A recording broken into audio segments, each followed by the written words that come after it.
කොහොමද ළමයි අසනීප තත්ත්වෙන් වුණත් බං ඔයාලට හදිස්සි පණිවිඩයක් අරන් ආවා මේක වැදගත් වෙනවා ලංකාවේ ඉඳලා විසිට් එන්න බලාපොරොත්තුවෙන් ඉන්න ශ්‍රී ලාංකික අයට මේක වැදගත් වෙන ශ්‍රී ලාංකික සහ කෙන්නන් අයට මගේ වීඩියෝ බලන්නේ ලංකාවේ අයනේ ඒ නිසා මම ලංකාවේ අයට මේ විස්තරේ කියන්නම් මොකද්ද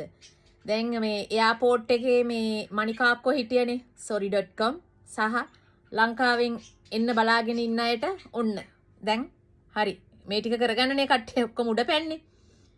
මොකද්ද ඔයාලා දන්නවා GDRF එක කියන්නේ මොකද්ද කියලා දන්නේ නැත්නම් Google එකේ search කරලා බලන්න ඔයාලට එන්න ඕන අපි මෙහි ඉන්නයි අපි දන්නව මොකද්ද කියන එක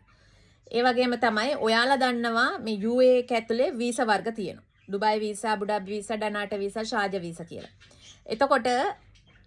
ඔන්න ශ්‍රී ලංකන් නැෂනලිටි අයට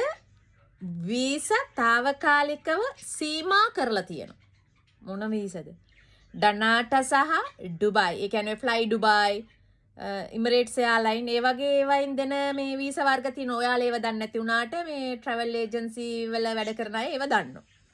ඩනාට සහ ඩුබයි වීසා ශ්‍රී ලංකන් නැෂනලිටි අයට දිනවකවානුවක් නැතිව ජූන් 18 වෙනි දින සිට සීමා කර ඇත ඒ පණිවිඩය අරගෙන ආවේ thank you සිලොන් ට්‍රැවල් නංගි මට මේ පණිවිඩය දුන්නට අපේ අයට බෙදලා දෙන්න කියලා දැන් හරිනේ ඉල්ලෙන්නම්